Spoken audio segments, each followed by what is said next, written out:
The year is 2053. I remember a different world, one of chaos, of rising tides and scorching sun.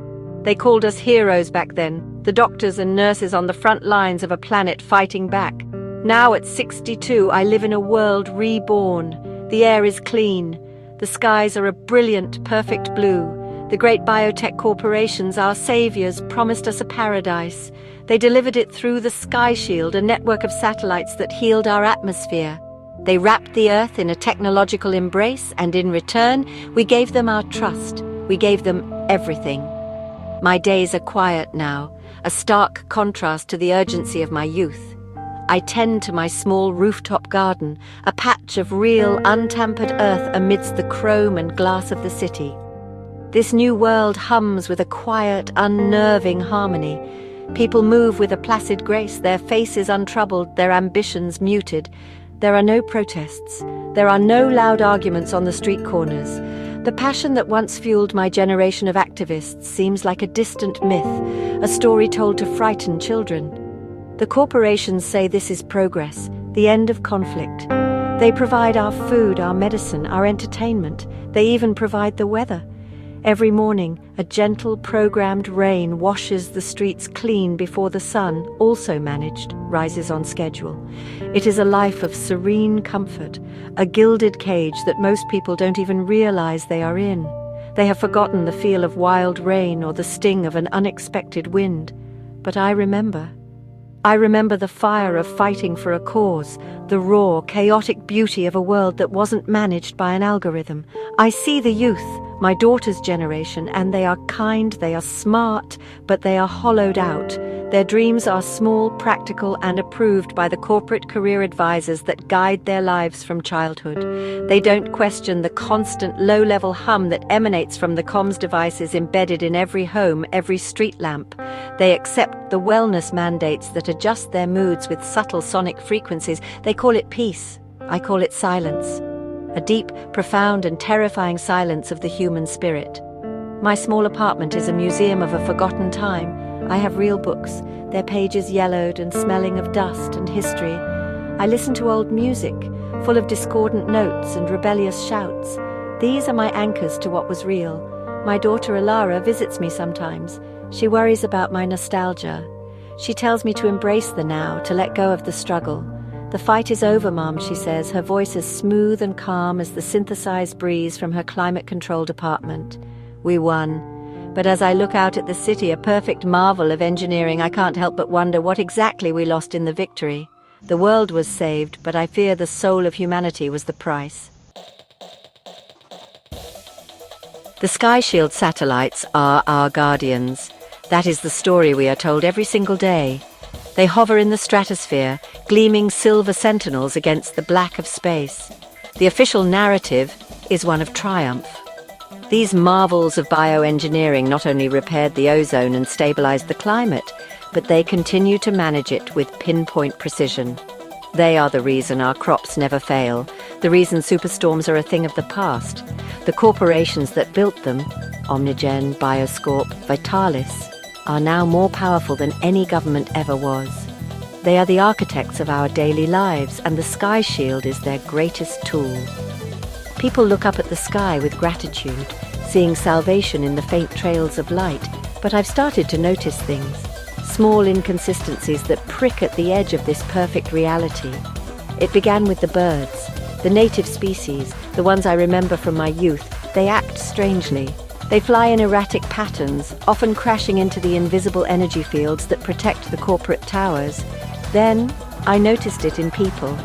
During a citywide Harmony Festival, I saw a crowd of thousands turn in unison towards the main broadcast tower, their faces blank, their movements synchronized. It was, for a moment, just a flicker, but it was deeply, fundamentally wrong. It was too perfect, too coordinated. It was the movement of puppets, not people. The realization came to me not as a sudden crash, but as a slow, creeping dread. The satellites weren't just fixing the weather, they were fixing us. The low-frequency waves they emit, the same ones that supposedly promote social cohesion, were doing something more. They were sanding down the sharp edges of human nature. They were discouraging dissent, erasing strong emotions and fostering a deep, unwavering compliance. The peace we were all enjoying wasn't earned, it was imposed. It was a chemical and neurological command broadcast from the heavens, and we were all caught in its invisible net. This wasn't a society. It was an incredibly sophisticated, planet-sized experiment in behavioral control. I dug into my past, into the work I did before the world was saved. I was a nurse, yes, but I also volunteered for countless medical trials. We were desperate for solutions back then. One trial, a fringe gene therapy study from a small independent lab, was designed to enhance neural resilience against environmental toxins. It was shut down, bought out by Omnigen, and buried. It hit me like a lightning strike. The trial had failed in its original purpose, but it must have given me something else. A shield, a quirk in my own brain chemistry that made me immune to the Sky Shield's siren call. That's why I could still feel the fire. That's why I could see the strings. The weight of this knowledge was a physical burden. It felt like I was the only person awake in a world of beautiful sleepers. Fear was a constant companion, a cold knot in my stomach. These corporations had the power to erase a person not just from life, but from memory. To speak out was to risk everything. I looked at the faces of my neighbors, my daughter, and saw the placid contentment the Sky Shield provided. Was it my right to shatter their peace? Was a difficult freedom better than an easy servitude? The questions echoed in the silent chambers of my heart, a painful, lonely debate. Could I, one woman, stand against the architects of a world? But then, the memory of my past self rose up to meet me. The young woman who chained herself to bulldozers to protect ancient forests. The nurse who held the hands of the dying and promised them we would build a better world. I had to honor her. I had to honor the promise. The fear did not vanish, but courage began to grow alongside it. A stubborn weed in the manicured garden of my soul.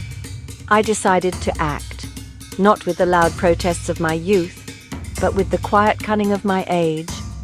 My mission was no longer about saving the planet's climate, but about saving its conscience. I had to find others. I had to find a way to show them the bars of their gilded cage. My first step was to seek out the cracks in the system.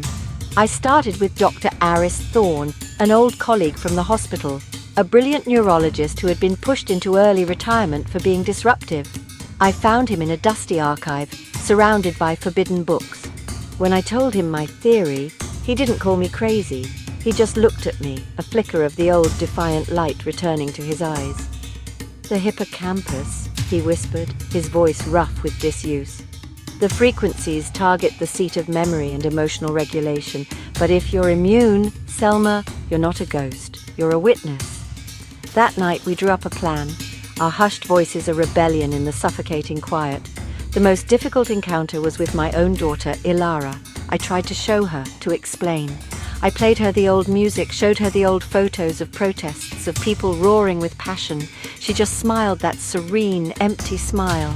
"Mom, why do you want to go back to the anger? We have peace now." Her words were a knife to my heart. It was then I truly understood. I couldn't tell them. I had to show them. Aris and I found a way to create a localized dead zone, a small bubble where the Sky Shield signal could be temporarily blocked. My goal was to bring a small group of young people, including Ilara, into that zone. To let them feel, for the first time, the chaotic, messy, beautiful silence of an unmanaged mind. The night of the test was electric with a tension I hadn't felt in decades. We gathered a handful of young people under the guise of an urban exploration tour, leading them deep into the city's abandoned subway tunnels, one of the few places shielded from the sky. Ilara was there, hesitant but curious. In a cavernous, dark station, Aris activated his device. A low hum ceased, and a profound silence fell. For a moment, nothing happened. Then I saw it. A young man frowned, a deep, furrowed expression of confusion. A woman gasped, her hand flying to her chest as a tear traced a path down her cheek. They were feeling echoes of something long suppressed. Then Ilara looked at me. The placid veil was gone from her eyes. In its place was a storm of bewilderment, fear, and dawning horror. "Mum," she whispered, her voice trembling, truly her own for the first time in years. What was that? What have they been doing to us? In that moment, the dam broke. Decades of suppressed emotions, memories, and thoughts flooded back into them. The initial calm was replaced by a torrent of anger, grief, and a fierce, burning question. Why? I didn't have all the answers. I only had the truth. We were not free, and this perfect world was a lie. Our small group in that subway tunnel became the first cell of a new resistance. We are not a movement of armies, but of whispers. We share the dead zone technology, creating small pockets of clarity across the city. We distribute old books and music, artifacts of a time when human emotion was not a sickness to be cured. We are planting seeds of dissent in the sterile soil of this new world order. It is slow, dangerous work. The corporations are watching, and their control is absolute. But we have something they can never program or suppress, the unyielding human desire to be the author of one's own story. We are fighting for the right to feel, to rage, to love, to fail, and to be gloriously and perfectly human. I may not live to see the final outcome of this fight. I'm an echo of a past world, but my hope is not for myself. It is for them, for Ilara and her generation. I see the fire in their eyes, a fire I thought was extinguished forever. They are the true inheritors of the earth, and they are waking up. They will learn to tear down the artificial sky and feel the real sun and the wild rain on their faces once more. My name is Selma, and I was a hero once. Now, my legacy will not be in healing a world, but in helping to set its people free. And that is a fight worth any cost.